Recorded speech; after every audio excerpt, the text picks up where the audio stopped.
Hello दोस्तों, एक बार फिर कॉमिक बुक्स की तरफ से राज प्रेजेंट गमराज सीरीज में आज की स्टोरी है ताकत के चोर। तो चलते हैं सीधा वीडियो में। हम देखते हैं दो एलियन आपस में झगड़ा कर रहे होते हैं। एक बोलता, कट्टा तू दुर्बला ग्रह के भाग कर पृथ्वी पर आ गया है पर बचेगा यहाँ भी नहीं। कट्टा बोलता है, ताकत का घमंड मत कर हट्टा, अगर तुझे पोटिया लग गई तो तू भी मेरी तरह कमजोर हो जाएगा। और उसके बाद दोनों लड़ने लग जाते हैं। हट्टा कट्टे को मारना चाहता था मगर मैं मार नहीं पाया क्योंकि उसे खुजली शुरू हो गई। तो बोलता, अरे मेरे शरीर पर अचानक भयंकर खुजली कहाँ से शुरू हो गई। तब उसे समझ में आता है सूर्य अस्त हो गया, इसलिए ऐसा हो रहा है क्योंकि सूर्य की किरणों से मुझे विटामिन डी मिलता है। सूर्य के अस्थि विटामिन डी मिलना बंद हो जाता है और मेरे शरीर में खुजली होने लगती है। फिर हट्टा सोचता, अब मैं लड़ने के काबिल नहीं हूँ फिलहाल, क्योंकि मेरे दोनों हाथ शरीर को ही खुजाते रहेंगे। फिर हट्टा सोचता, रात भर मुझे छिपकर बैठना होगा, वरना या तो मैं खुजली से मर जाऊंगा या कट्टा मुझे मार देगा। तभी उसे गटर दिखता है एक। फिर वो गटर के अंदर आ जाता है। सोचता, रात भर की तो बात है, सुबह तो उसे मार ही लूंगा मैं। और हम उधर कट्टा को देखते हैं जो खुजली का लाभ उठाकर उसे गटर के रास्ते से भाग गया था और सोच रहा था, आज तो किस्मत से बच गया, हट्टा मुझे ढूंढ निकालेगा और खत्म कर ही देगा कभी न कभी। कट्टा सोचता है, हट्टा के हाथों मर गया तो अनर्थ हो जाएगा। उसके और मेरे बीच में सिर्फ ताकत का फर्क है। मुझे लगता है यहाँ पृथ्वीवासी के लोगों में ज्यादा ताकत है। और कट्टा सोचता, अगर पृथ्वी के सबसे ताकतवर इंसान की ताकत अपने ताकत चूसक यंत्र से छीन कर हट्टा से लड़ूंगा तो कल सुबह जरूर जीत जाऊंगा। तभी कट्टे को सकालू दिखता है जो रजाई गद्दे लेके जा रहा होता है। तो कट्टा सोचता है, मिल गया मुझे ताकतवर इंसान। कितना भारी सामान कितने आसानी से उठा कर ले जा रहा है।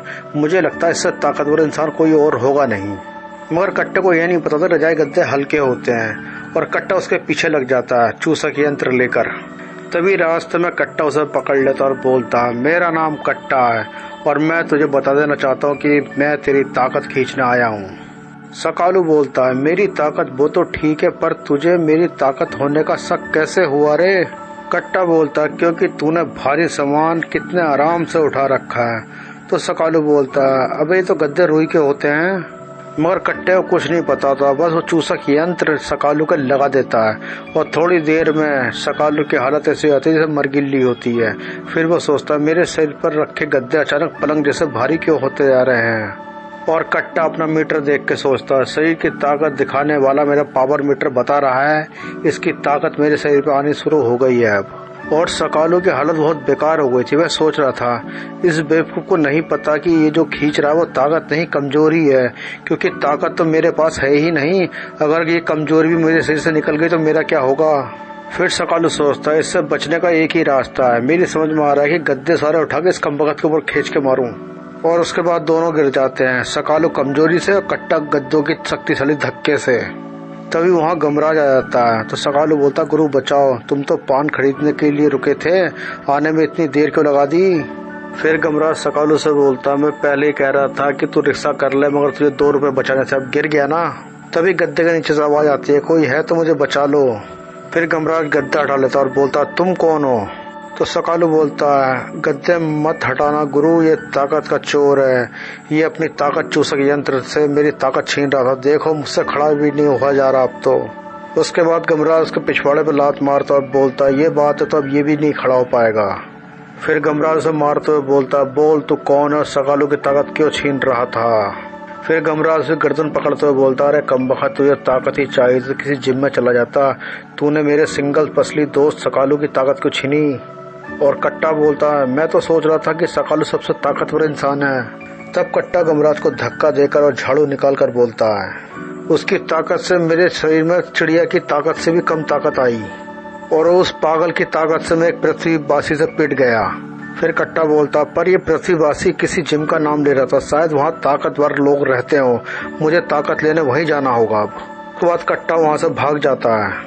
तब सकालू गुद्दे को देखकर बोलता, गुरु बचाओ, वह गिद्ध मुझे लाश समझ के मेरी तरफ आ रहे हैं। और उसके बाद गमराज उसे गद्दे में लपेट के घर लेकर आ जाता है। गमराज बोलता, अगर वो ताकत चोर तो फिर किसी न किसी की ताकत फिर चुराएगा। तू एक काम कर सकालू, तू घर पे रह, भैंस का दूध पी और ताकत ला। उधर हम देखते हैं कट्टा एक जिम में पहुंच जाता है। वहाँ पहलवानों को देखकर उसके दिमाग में आ जाता है कि ये ताकतवर इंसान लग रहे हैं। और उसके बाद एक पहलवान के कट्टा अपना चूसक यंत्र लगा देता है, जिससे उसकी सारी ताकत, सारी बॉडी कट्टा के अंदर आ जाती है और कट्टा बन जाता है बॉडी बिल्डर। और उसके बाद वो बॉडी बिल्डर बिल्कुल कमजोर हो जाता है और बोलता, मुझसे खड़ा नहीं हो जा रहा, मेरे पैर पत्ते की तरह कांप क्यों रहे हैं आखिर। और उसके बाद कट्टा अपना पावर मीटर देखता, बोलता, सुई तो भी आधी नहीं हुई, मुझे और ताकत चाहिए। और कट्टा फिर एक पहलवान के चूसक यंत्र लगा देता और ताकत लेने लग जाता है। और तभी वहाँ गमराज आ जाता और बोलता, मेरा सोचना बिल्कुल ठीक निकला, तू ताकत लेने जिम में आ ही गया। फिर दोनों में लड़ाई शुरू हो जाती है। कट्टा बोलता, मैं पहले तो पिट गया था मगर अब नहीं पिटूंगा, क्योंकि मैंने पहले गलत इंसान की ताकत ले ली थी। और उसके बाद गमराज का वो भुरता बना देता है। और उसके बाद गमराज सोचता है, इसके शरीर में पहलवान की ताकत भर गई है, मेरी ताकत इससे कम पड़ रही है। फिर कट्टा गमराज के ऊपर बेट रख देता और बोलता, अब तेरी आंखों के सामने मैं ताकत का खजाना लूटूंगा। और उसके बाद जिम के सभी पहलवानों को एक एक करके उसकी ताकत चूसने लगा। फिर अपनी पावर मीटर की सुई देखता और बोलता है, सुई अभी भी बहुत पीछे है। फिर गमराज बेट में से वजन हटा देता है, जिससे वो खाली हो जाता और रॉड उठाकर कट्टे पर हमला कर देता है। और कट्टे ने गमराज से रॉड छीनकर रॉड की जलेबी बना दी। और उसके बाद एक घूंसा मारता गमराज के, गमराज दीवार तोड़ के बाहर निकल जाता है।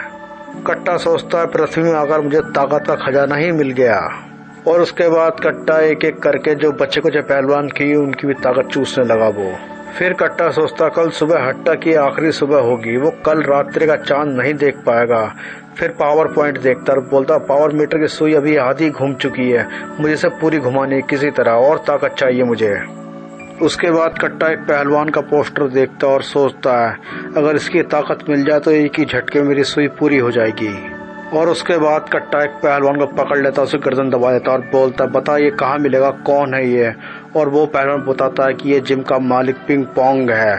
तभी वहाँ फिर से गमराज आ जाता और बोलता, मैं तेरी हड्डियां तोड़ दूंगा। कट्टा उस पर ताकत का चूसक यंत्र लगा देता है। तभी गमराज सोचता है, यामुंडा को बुलाता हूँ मैं, मगर उसके मुंह से या मुंह निकल पाता है सिर्फ। तभी वहाँ यामुंडा प्रकट होता है, वो भी आधा अधूरा, जो किसी काम का नहीं होता, और बोलता है गमराज से, मेरा पूरा नाम पुकारो। मगर गमराज कहाँ से पुकार पाएगा पूरा नाम, क्योंकि चूसक यंत्र उससे गले में ही लगा हुआ था। और उसके बाद गमराज की पूरी ताकत लेने के बाद कट्टा वहां से चला जाता है। उसके बाद गमराज की जरा उठकर खड़ा हुआ, बाद बेसन में अपना मुंह धोया और वो जानना चाहता था कि ये आखिर इतनी ताकत करेगा क्या। फिर गमराज को एक चुसो पहलवान बताता, गमराज पिंग पोंग एक गरीब लड़की की बिना दहेज की शादी कराने गया है। अगर कुछ हो गया तो लड़के का लालची बाप शादी नहीं होने देगा। दरअसल लड़के का बाप पिंग पोंग की ताकत से ही डरता है। फिर गमराज बोलता, मुझे पिंग पोंग का नंबर दो। तभी गमराज जिम के बाहर निकलता हुआ बोलता, यामुंडा, इस बार मैंने तेरा पूरा नाम लिया है, अब जल्दी से तू कार बन जा, क्योंकि पिंग पोंग का नंबर नहीं मिल रहा। उधर बारात आने का टाइम हो जाता है। लड़की का बाप बोलता, पिंग पोंग जी, कहीं लड़के का बाप शादी से मुकर न जाए।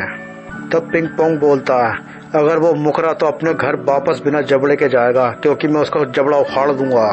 मगर तभी वहाँ पर कट्टा आ जाता और अपना चूसक यंत्र पिंग पोंग पर लगा देता और बोलता, मुझे तुम्हारी पूरी ताकत चाहिए।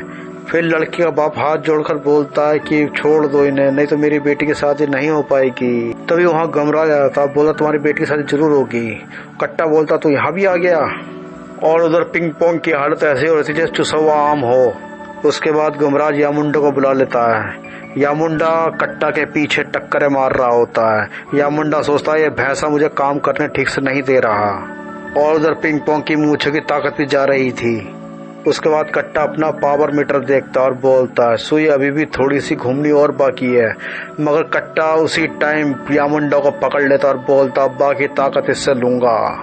और कट्टा यामुंडा की ताकत लेना शुरू कर देता। यामुंडा बोलता, अब मेरे शरीर में कोई ताकत नहीं बची, मुझे कमजोरी महसूस हो रही है। फिर उसके बाद यामुंडा पस्त होकर गिर जाता और कट्टा भी वहां चल देता है। तभी वहाँ गमराज आता और बोलता, तू मेरी पुकार पर आता है ना यामुंडा, तू मेरा कहना मानता है ना यामुंडा, तू एक बार कट्टा को जोरदार टक्कर मार के दिखा। और उसके बाद यामुंडा जैसे तैसे करके खड़ा हुआ।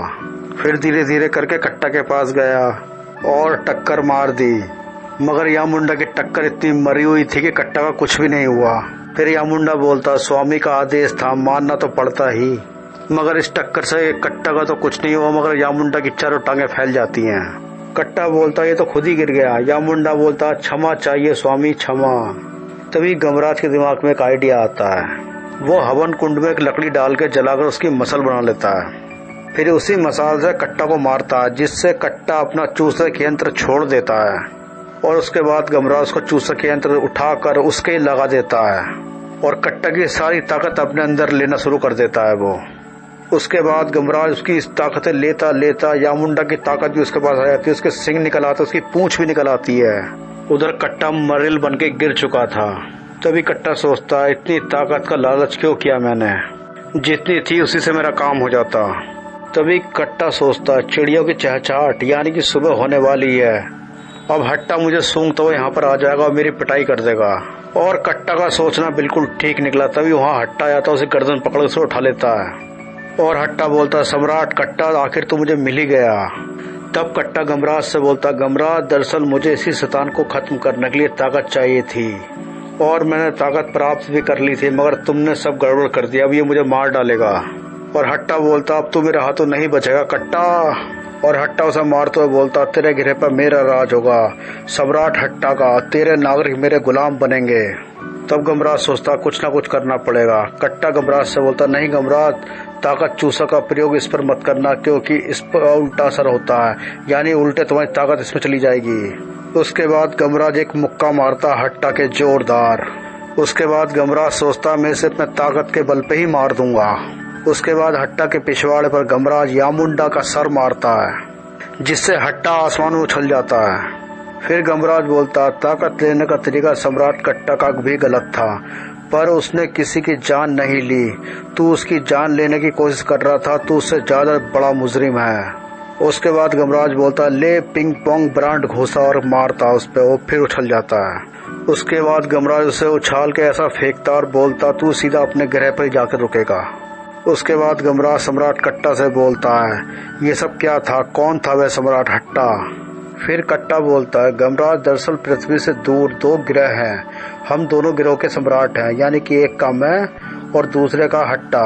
हम कमजोर हैं मगर बहुत बलशाली हैं, पर मेरे पास एक पुश्तैनी चड्डी और बनियान थी जिसे पहनकर मुझ में इतनी ताकत आ जाती थी कि मुझसे हट्टा भी घबराता था।